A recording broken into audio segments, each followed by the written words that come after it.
رشتہ دار وارث. تو اب دیکھیں بیٹی کو بیٹا متاثر کرے گا, بیٹا یہاں نہیں ہے, تو یہ والی حالت تو نکل گئی. اب ان دو میں سے ایک ہے تو تعداد پہ فیصلہ ہوگا, ایک بیٹی ہو تو نصف ملتا ہے, لہٰذا نصف اس کو دے دیا 50%. بھتیجا مرد ہے, 4 مردوں میں چیک کریں ذوی الفروض میں, باپ, جد صحیح, اخیافی بھائی, شوہر. بھتیجا نہیں آیا اس میں, تو اب چیک کر لیں کہ اس میں وہ خوبیاں جو 4 ہیں, بنوت, ابوت, اخوت والی خوبی پائی جا رہی ہے کہ بہرحال بھائی کے واسطے سے بھائی کی اولاد ہے, تو لہٰذا یہ عصبہ بنفسہ ہی بنے گا, اور بھتیجا جو ہے وہ 50%. کسی کے وہم و گمان میں بھی نہیں ہوتا, یعنی اگر آئیں گے تو مسئلہ پوچھنے آئیں گے تو کہیں گے بھائی ایک بیٹی ہے, اور آئیں گے بھی نہیں, کہیں گے سب بیٹا یہ تم اکیلی ہو, تمہارا ہی ہے. تو یہ وہم و گمان میں بھی نہیں ہوگا کہ بھتیجا بھی کہیں جا کے آگے بن جائے گا وارث, اور کتنا بنے گا, اتنا بڑا وارث بنے گا کہ 50% وہ لے جائے گا. لہٰذا اس میں اس بات کا احتیاط ہونا چاہیے, اس بات کی احتیاط کرنی چاہیے کہ جیسے کسی کا انتقال ہو تو ورثہ کسی عالم دین کو بتا کر فتویٰ لے لینا چاہیے کہ بھئی کس کو کیا حصہ ملے گا. تو پھر وہ پوچھ لیتے ہیں کہ فلاں رشتہ دار ہے, فلاں ہے, فلاں ہے. وہ سوالات کر اگر آپ بتائیں گے نہیں, یا مطلب ضروری نہیں ہے کہ بدنیتی ہو اور نہ بتائے کوئی, یہ بھی ہو سکتا ہے اس کو بیچارے کو پتہ ہی نہ. اب یہاں پہ کیا پتہ ہوگا اس کو کہ بھتیجے کو ملے گا, تو بھتیجے کا تذکرہ ہی نہیں ہوگا, یاد ہی نہیں آئے گا, اس کی طرف توجہ ہی نہیں جائے گی. تو اس کا مطلب یہ نہیں ہے کہ بدنیتی ہے, اور وہم و گمان میں بھی نہیں ہے. تو لہٰذا پھر پوچھ لیتے ہیں کہ بھئی فلاں ہے, فلاں ہے, یعنی ہمیں تو پتہ ہوتا ہے, تو ہم پاسبل کہ بھئی ممکنہ طور پر کون کون وارث بنتا ہے وہ پہیلی بجھواتے رہتے ہیں, تو بات سامنے آ جاتی ہے. کیونکہ اس صورت میں ہم زیادہ فوکس اسی پہ کرتے ہیں کہ بھئی بھائی, بھتیجا, چچا, چچا کا بیٹا تو نہیں ہے, اگر ہے تو پھر وہ بنے گا. تو بہرحال یہ بیٹی کے احوال تھے, اور بالکل آسان ہے, اتنا کوئی بہت زیادہ مشکل نہیں ہے اس میں. اب آتے ہیں, ہم ایک اور پڑھ لیتے ہیں اور اس کے بعد یہ سبق روک دیں گے, ہم پھر تھوڑی سی پریکٹس کریں گے. پوتی کے احوال.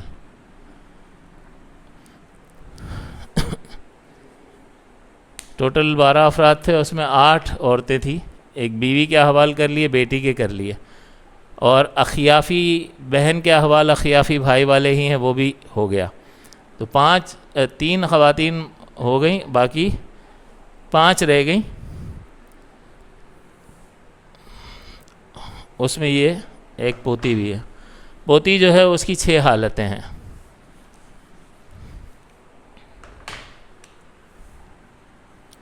چھ حالتیں ہیں. پھر کس کے ہونے نہ ہونے سے فرق پڑتا ہے؟ بیٹے اور پوتے سے فرق پڑے گا.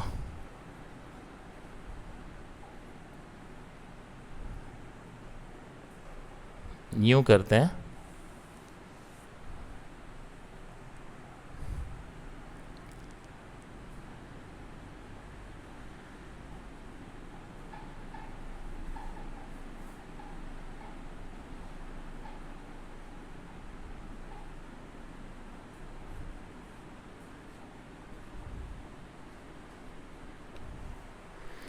بیٹے سے اس کے احوال پہ فرق پڑے گا, بیٹی سے فرق پڑے گا, اور پوتے سے فرق پڑے گا. تو اب سب سے پہلا ہم یہ چیز چیک کرتے ہیں.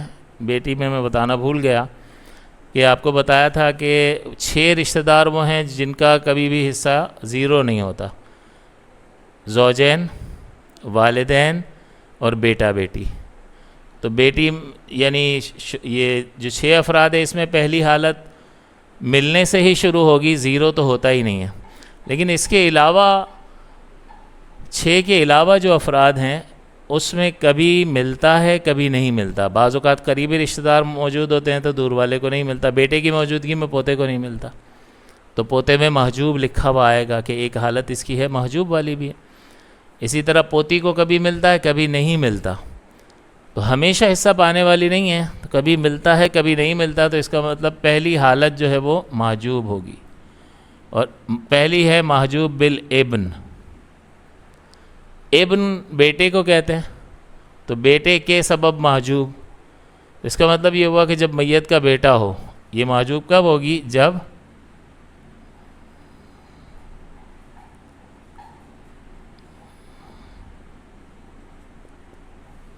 میت کا بیٹا ہو تو پوتی 0۔ مثال کے طور پر اگر ہم دیکھیں زید کا انتقال ہوا، اس کا دادا بھی ہے اور زید کا ایک بیٹا بھی ہے اور زید کی ایک پوتی بھی ہے۔ اب دادا کو حصہ دینا ہے تو دادا پر کے احوال پر اولاد سے فرق پڑتا ہے اور قریب والے باپ سے فرق پڑتا ہے۔ تو باپ ہوتا تو دادا کو 0 پر لے آتا، تو 0 والی صورت تو نہیں ہے، ملنے والی صورت ہے، لہٰذا یہاں اولاد موجود ہے اور بیٹا موجود ہے، مذکر اولاد، لہٰذا سدس پہ روک دیا۔ بیٹا جو ہے اب پوتی کو اگر دیکھ لیں تو پوتی جو ہے وہ بیٹے کی وجہ سے محجوب ہو جائے گی، اور بیٹا جو ہے وہ 4 مردوں میں سے نہیں ہے، باپ، جد سے یا خیافی بھائی اور شوہر، تو یہ ذوی الفروض میں سے نہیں ہے جن کے حصے مقرر ہیں۔ تو آپ دیکھ لیں کہ 4 خوبیاں، بنوت، اس میں بیٹا ہونا ہے، لہٰذا یہ عصبہ بنے گا، لہٰذا یہاں پر 16.66% اس کو دے کر 83.33 اس کو مل جائے گا۔ اگر 1 لاکھ روپے ہیں تو 16,666 دادا کو اور بیٹے کو 83,333۔ تو جب میت کا بیٹا تھا تو پوتی کو حصہ نہیں ملا بلکہ وہ محجوب ہو گئی۔ تو یہاں پر یہ ریزن بھی، پورے نام میں ریزن بھی لکھ دیا، محجوب بالابن، ابن یعنی بیٹے کی وجہ سے محجوب۔ دوسری صورت اس کی، آپ نے بیٹے کا ذکر کر دیا تو بیٹے کی وجہ سے ایک حالت بن گئی، بیٹی کا ذکر تو نہیں آیا، تو اب بیٹی کا ذکر کریں گے تو نئی حالت بن جائے گی، اور وہ نئی حالت ہے محجوب بالبنات، بیٹیوں کی وجہ سے محجوب۔ یہاں بنت واحد کا لفظ نہیں لکھا بلکہ بنات لکھا، جو 2 اور 3 کو، 2 اور 2 کو ویسے تثنیہ کا لفظ ہوتا ہے لیکن یہاں 2 کو بھی شامل ہے اور 2 سے زائد کو تو بہرحال ہے۔ تو محجوب بالبنات یعنی بنات کی وجہ سے محجوب، یہاں ایک بیٹا بھی اس کو 0 پر لے آئے گا، لیکن یہاں بیٹیاں جو ہیں وہ 1 سے زائد ہوں گی تب۔ تو آپ یہاں یہ لکھ سکتے ہیں اس کی تفصیل میں کہ جب بیٹیاں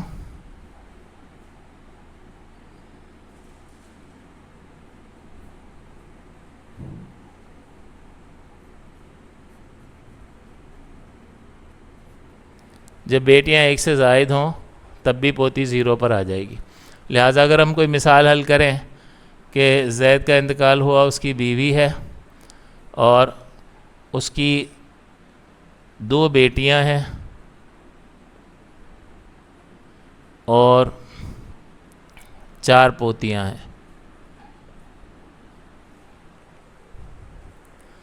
تو بیوی کو حصہ دینا ہے، اولاد چیک کریں، یہ بھی اولاد یہ بھی اولاد، لہذا سمن ہے 12.5%۔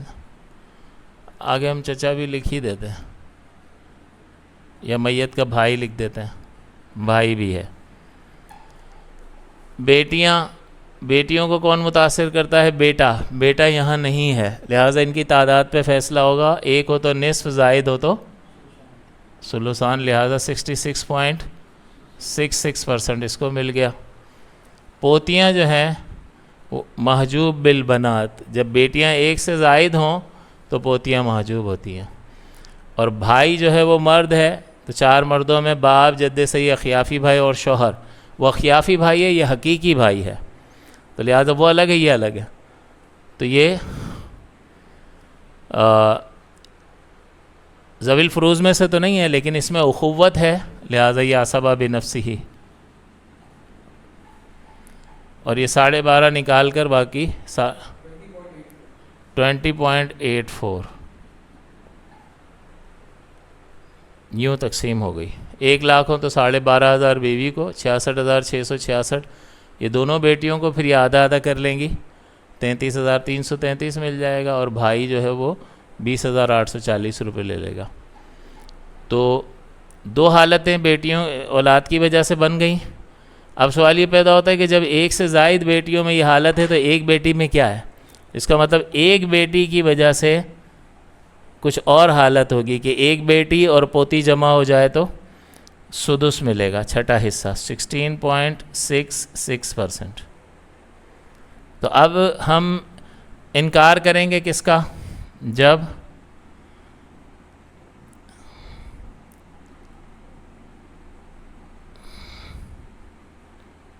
میت کی ایک بیٹی ہو اور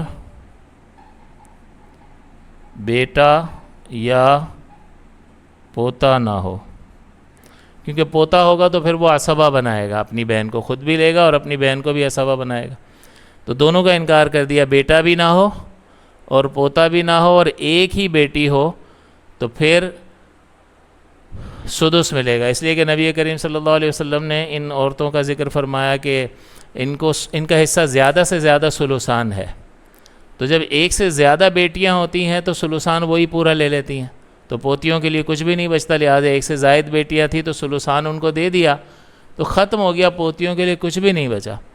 لیکن اگر ایک بیٹی ہوگی تو وہ نصف لیتی ہے، تو پھر ثلثان میں سے نصف مائنس کریں گے تو سدس بچ جائے گا۔ کیسے پتہ چلا؟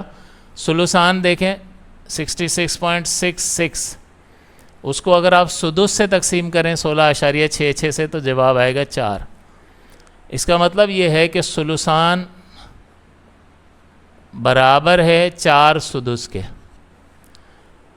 تو نبی کریم نے فرمایا کہ بیٹیوں کا زیادہ سے زیادہ حصہ ثلثان ہے، تو جب وہ ایک سے زائد ہوتی ہیں تو زیادہ سے زیادہ حصہ لے لیتی ہیں اور اب پوتیوں کے لیے کچھ بھی نہیں بچتا، لیکن جب وہ ایک بیٹی ہوتی ہے تو اس کو ملتا ہے نصف، اور آپ نصف یعنی 50 کو 16.66 سے تقسیم کرو گے تو جواب 3 آئے گا۔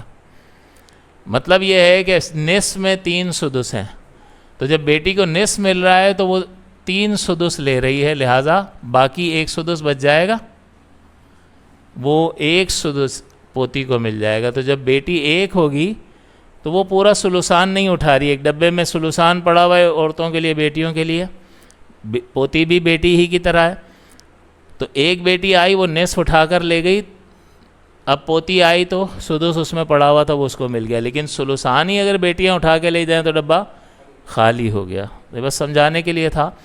تو بہرحال آپ دیکھیں اولاد سے فرق پڑا، بیٹا تھا پوتی 0، ایک سے زائد بیٹیاں تھیں پوتی 0، ایک بیٹی ہے تو چونکہ ان کا زیادہ سے زیادہ حصہ ثلثان ہوتا ہے تو ایک بیٹی نصف لے گی تو سدس بچ جائے گا، تو اس کا سدس حصہ ہے۔ اگلا جو ہے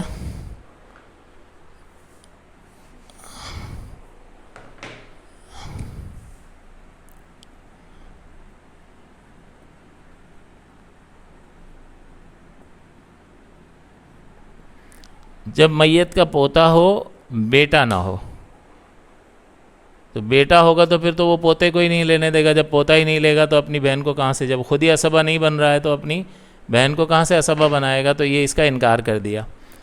تو اگلی حالت بن جائے گی عصبہ بالغیر، جیسے اگر ہم مثال کو سمجھیں، عائشہ کا انتقال ہوا، اس کا شوہر ہے اور پوتا پوتی ہیں، تو شوہر کو حصہ دینا ہوتا ہے تو اولاد چیک کرتے ہیں، یہ اولاد ہے لہٰذا ربع ملے گا، کم سے کم حصہ اس کا 25% ہے، اور پوتا پوتی جو ہے وہ پوتا عصبہ بنے گا اور اسے بھی عصبہ بنائے گا، یعنی اب 75% جو ہے وہ باقی اس کو 3 ٹکڑے کریں گے، جس میں سے 50 اس کو مل جائے گا اور 25 اس کو مل جائے گا۔ للذکر مثل حظ الانثیین۔ تو اب دیکھیں یہاں پر بیٹا نہیں ہے بلکہ پوتا ہے، تو پوتی عصبہ بن جائے گی۔ فرض کریں یہاں پر اگر بیٹیاں آ جاتی تو آپ نے بیٹیوں کا ذکر کیوں نہیں کیا، وہ بھی تو اس کو 0 پر لاتی ہیں، لیکن پوتے کے ہوتے ہوئے 0 پر نہیں۔ یہاں پر یہ لکھنا چاہیے تھا ہمیں کہ جب بیٹیاں ایک سے زائد ہوں اور پوتا نہ ہو۔ تو مثال کے طور پر اگر یہاں میں لکھتا ہوں کہ زید کی 5 بیٹیاں ہیں اور پوتی ہے، تو اب آپ دیکھیں گے کہ بیٹیاں ایک سے زائد ہیں تو محجوب بالبنات یہ 0 پہ چلی جائے گی، لیکن ساتھ اگر پوتا بھی ہو تو پوتا پاورفل ہے، پھر یہ خود بھی عصبہ بنے گا اور اس کو بھی بنائے گا۔ تو بیٹیوں کو ہمیں حصہ دینا ہے تو بیٹا نہیں ہے، لہٰذا ان کی تعداد پہ فیصلہ ہوگا، ایک سے زائد ہیں تو سلوسان دے دیا، 66 نکل گیا، 33 رہ گیا. اور پوتا ہے، پوتے میں بنوت ہے، بیٹا ہونا ہے، تو یہ عصبہ بنفس ہی بنے گا. اور اپنی بہن کو، یہ پوتی کو عصبہ بالغیر، یہ اس کی کزن بھی ہو سکتی ہے لیکن بہن بھی ہو سکتی ہے، تو یہ عصبہ بالغیر. اب یہ 33% بچ گیا. اس کے 3 ٹکڑے ہوں گے، 2.22 اس کو آ جائے گا، اور 1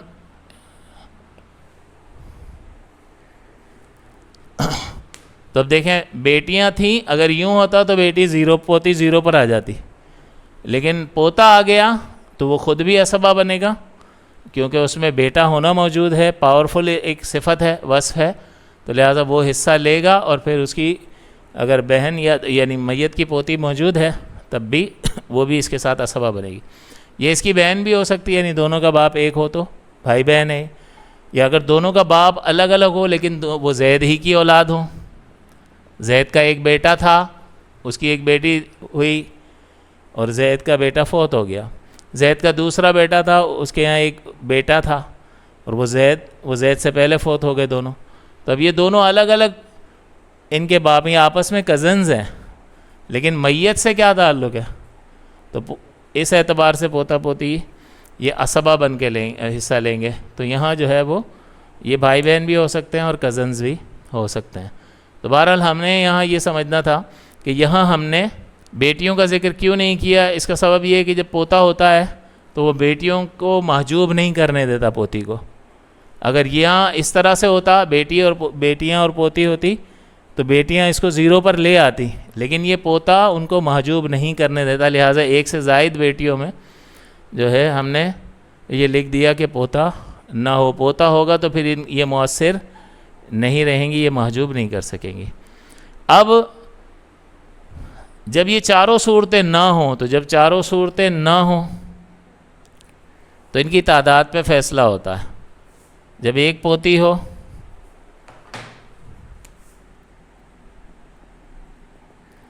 اور کون کون نہ ہو، بیٹا نہ ہو، بیٹی نہ ہو، اور پوتا نہ ہو.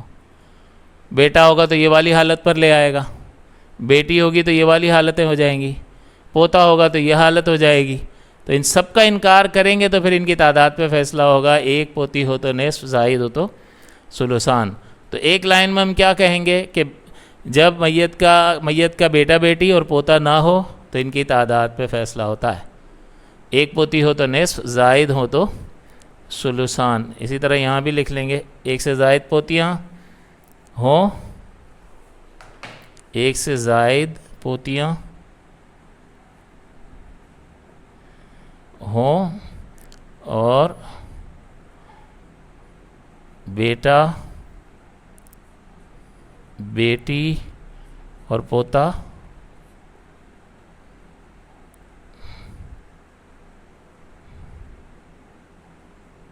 نہ ہو.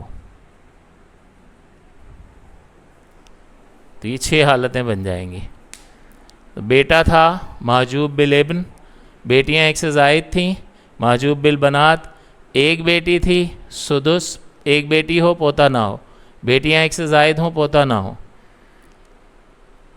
بیٹا نہیں ہے پوتا ہے تو عصبہ، اور ان میں سے کوئی بھی نہیں ہے تو پھر ان کی تعداد پہ فیصلہ ہوگا. یعنی نہ بیٹا بیٹی ہے نہ پوتا ہے تو پوتیوں کی تعداد پہ فیصلہ ہوگا. ایک ہو تو نصف، زائد ہو تو ثلثان اس کو ملے گا. اگر ہم کچھ مثالیں دیکھیں اس کی تو بات اور واضح ہو جائے گی. جیسے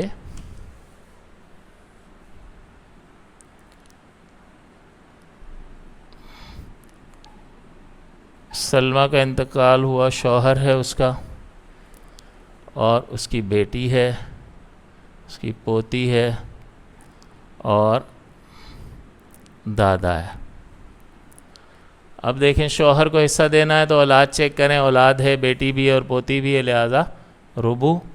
بیٹی کو حصہ دینا ہے تو اس کی 3 حالتیں ہیں. بیٹا متاثر کرے گا، بیٹا ہے ہی نہیں تو ان کی تعداد پہ فیصلہ ہوگا. ایک ہو تو نصف، زائد ہو تو ثلثان. ایک ہے نصف دے دیا. پوتی کو حصہ دینا ہے، بیٹا نہیں ہے ورنہ 0 پہ آ جاتی، بیٹیاں ایک سے زیادہ نہیں ہیں ورنہ زیرو پہ آ جاتی. بیٹی ایک ہے اور پوتے کا نام و نشان نہیں ہے، تو لہٰذا جب بیٹی ایک ہو اور پوتا نہ ہو، بیٹا اور پوتا نہ ہو، تو سدس چھٹا حصہ مل جائے گا. اب دادا کو حصہ دینا ہے، مذکر اولاد ہوتی تو سدس پہ روک دیتی، لیکن مؤنث اولاد ہے لہٰذا سدس بھی ہے اس کے لیے اور یہ عصبہ بھی بنے گا. لہٰذا آپ دیکھیں گے کہ کچھ بچتا بھی ہے، یعنی 50% تو یہاں چلا گیا، 25% یہاں چلا گیا، 16.66 یہاں چلا گیا، 16.66 یہاں چلا گیا. تو یہ کتنا ہو گیا؟ 100 سے بھی زائد ہو گیا. ہاں، تو عصبہ کے طور پر اس کے لیے کچھ بھی نہیں بچا. اور یہ 108 کیسے بانٹیں گے؟ اس کو آل کہتے ہیں. یہ چیپٹر جب آئے گا تو ہم اس کو حل کر لیں گے. ایسا بھی ہوتا ہے. یوں ہی اگر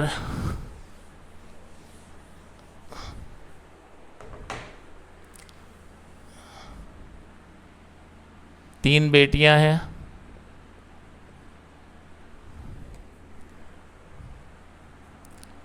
دو پوتیاں ہیں، بس یہی ہیں، تو تین بیٹیوں کو حصہ دینا ہے تو بیٹے کو چیک کریں گے، وہ اس کو تنگ کرتا ہے. اگر وہ ہوتا تو عصبہ بن جاتی، 2 اور 1 کے ریشو سے تقسیم ہوتی نہیں ہے. تو اب ان کی تعداد پہ فیصلہ ہوگا. 1 سے زائد ہے تو ثلثان. کتنے لگا دیے؟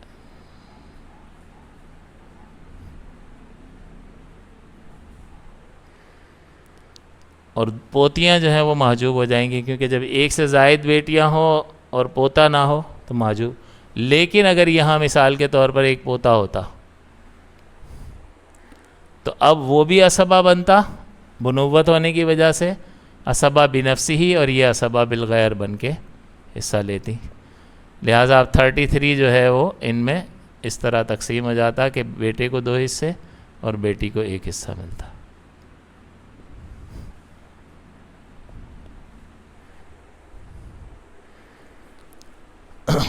تو یہاں اس طرح کر رہے تھے تو پوتی محجوب ہو رہی تھی، لیکن پوتا آ گیا تو 1 سے زائد بیٹیاں ہوں، پوتا نہ ہو، زیرو. لیکن پوتا آ گیا تو اب بیٹیوں کی تاثیر اس کو محجوب کرنے کی ختم ہو گئی. اس کا بھائی آ گیا یا کزن، تو وہ خود بھی عصبہ بن رہا ہے اور اسے بھی عصبہ بنائے گا. تو امید ہے کہ یہ ساری مثالوں کے ساتھ یہ بات واضح ہو گئی ہوگی کہ اس کی 6 حالتیں ہیں، اور اس پر کس سے فرق پڑتا ہے؟ بیٹے سے، بیٹی سے اور پوتے سے. بیٹے سے ایک ہی حالت بنتی ہے، نہیں بیٹا ہوگا 0. بیٹیوں سے 2 حالتیں بنتی ہیں، 1 سے زائد بیٹیاں ہوں گی اور پوتا نہیں ہوگا تو 0. 1 بیٹی ہوگی اور پوتا نہیں ہوگا تو سدس. پوتا ہوگا تو پھر یہ والی حالت بن جائے گی. تو یہاں سے 4 حالتیں بن گئی، 1 اس کی وجہ سے، 2 اس کی وجہ سے اور 1 اس کی وجہ سے، یہاں تک لے آئے. اور پھر سب کا انکار کریں گے تو یہ باقی 2 رہ جائیں گے ان کی تعداد پہ فیصلہ کرنے کے لیے کہ 1 پوتی ہو تو نصف اور زائد ہو تو ثلثان حصہ ان کو دیا جائے گا. یہاں تک آج رکھتے ہیں سبق. اور اس کو اگر آپ 2-3 بار اگر آپ اس ویڈیو کو دیکھیں اور مثالوں پہ غور کریں تو انشاءاللہ اللہ کی رحمت سے امید ہے کہ یہ آپ کو یاد بھی ہو جائے گا. اس کو رٹا لگانے کی ضرورت نہیں ہے. آپ بس یہ والی لائن اگر آپ کو یاد رہ جائے اور اچھی طرح سے یعنی اچھی انڈرسٹینڈنگ ہو آپ کی، آپ اس کو اچھی طرح سے سمجھ لیں تو پھر سمجھنے کے بعد رٹا لگانے کی ضرورت نہیں ہے. اور سمجھ لیں گے تو ذہن سے کبھی نکلے گا بھی نہیں. اور رٹے لگائیں گے تو چند دن اگر یاد ہو بھی جائے تو چند دن کا مہمان ہوگا اور پھر وہ رخصت ہو جائے گا. لہٰذا مناسب یہی ہے کہ 1-2 بار 3 بار اس ویڈیو کو دیکھیں اور غور کریں اور سمجھنے کی کوشش کریں مثالوں کی روشنی میں. انشاءاللہ اللہ تعالیٰ آسانی فرمائے گا.